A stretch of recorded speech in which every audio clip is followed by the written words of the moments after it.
Hello everyone, Marcelo is my name. I'm the niche fragrance collector and I've started a conversation on the ORTO PARISI range.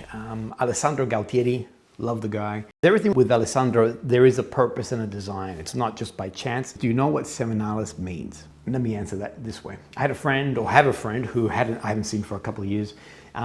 He's like, well, you're into niche, I love your channel, blah, blah, blah, blah.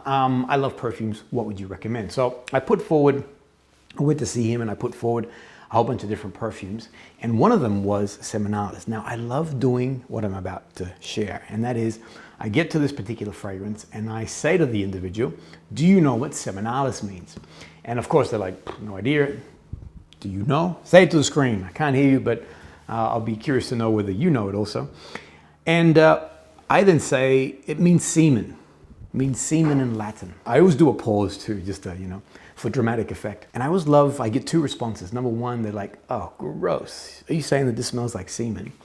And the other response is, whoa, that's unusual. What does that smell like? And I'm gonna say that Alessandro has done this on purpose. For me, Alessandro is a businessman, very smart. He wants to make sure that he's selling product. To call something Seminalis, it creates instant intrigue. People wanna know what that's about. Secondly, he's an incredible artist, and when we'll delve deeper into a lot of the stuff, a lot of the artistry that he puts into the packaging, etc., etc. He's an amazing perfumer, but at the end of all that, he's a businessman. So he knows that, well, yes, perfume has to smell great, all that sort of stuff, but by calling something as, I guess, controversial as Seminalis, it creates an intrigue. It creates a, what is that really about? Let's find out. So for me,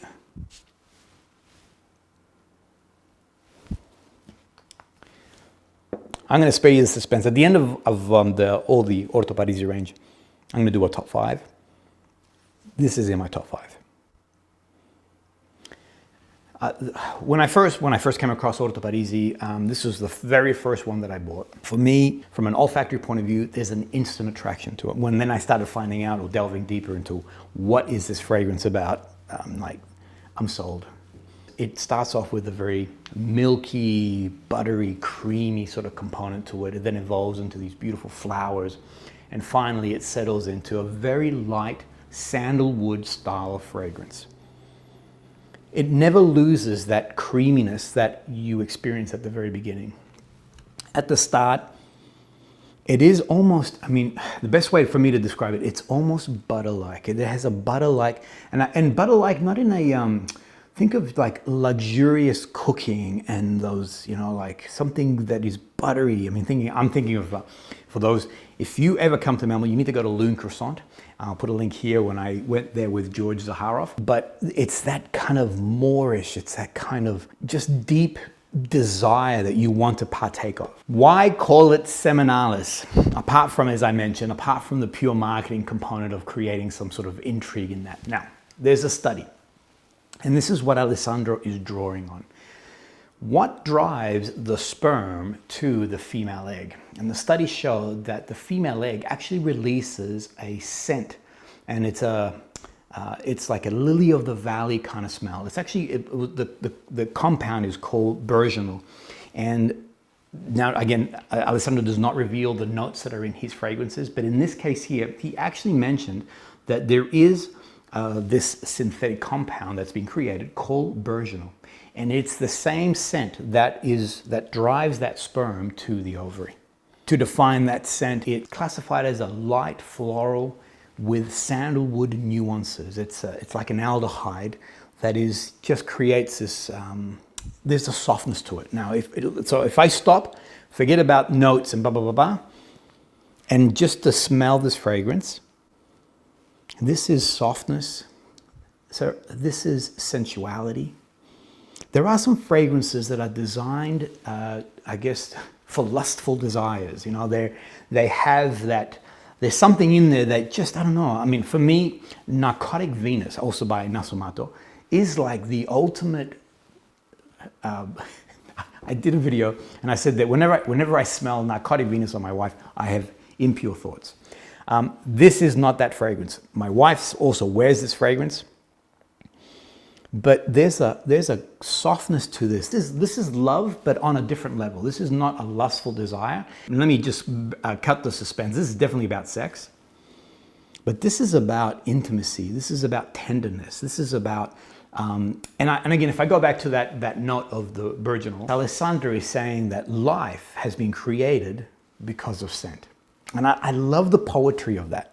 I find that on me, the fragrance has great longevity. I'm getting about 6 hours on it. The projection is between a body and moderate, all right? So it's not, and again, I go back to that this is not a fragrance that will create lustful desires. Bocanera, if you want lustful desires, go to Bocanera. This is a fragrance about love and intimacy. So I find that it doesn't have a huge push on it. I love smelling this on my wife for the floral components on her come out a lot more. For me, I retain a lot of that creamy, sandalwood, musky components to it. Whereas on my wife, on Sandra, I'm getting a lot more of those flowers and the creaminess is still in there, but it's a little bit more on the floral side. It's a lot more softer on her skin. I would put this down in the category of scents for seduction. For intimate moments, this Seminalis is gorgeous. It's funny to say Seminalis is for intimate. Anyway, for those who might not know, I'm also a beekeeper. Here's a link. A good friend of mine, we opened up my hive. We talked about honey-scented perfumes, but we showed how I extract honey from my particular hive. Interesting to note that the bees, their whole lives is governed by smell. So what keeps the colony together is the smell of the queen, her pheromones that she releases. What protects or avoids other invading bees to come into that hive is the smell. The guard bees will smell every bee that comes in to make sure that they belong to that hive. And then there is the smell of plants, and it's the plants as it emits a smell that draws the bees to it. I'm going to loop back on semen. There is a native plant in Australia. It's a wattle. Here's what it looks like. During spring, as I ride past, there's plenty of these plants together. It smells like semen. It actually smells like semen. But interestingly, the bees love this plant. They are drawn to this plant. So again, smell is what creates life. Here's one of the artistic points that Alessandro does, which I also love. So if you look at the box, I love that it opens up like a flower, and the bottle actually sits in the middle. And if I go and draw on my bee analogy, the pollen on a flower always rests in the middle, and that's where the bottle rests. Everything's by design. I love Alessandro and the work that he does. Thanks everyone, I hope you enjoyed that. Please let me know your comments on what you think of Seminalis. Haven't had a chance to explore it yet. I will be doing the rest of the ORTO Parisi, so rest assured that I'm going to go through one by one and share more about my love for Alessandro's work and also the ORTO Parisi range. Thanks everyone, we'll see you guys all on the next episode.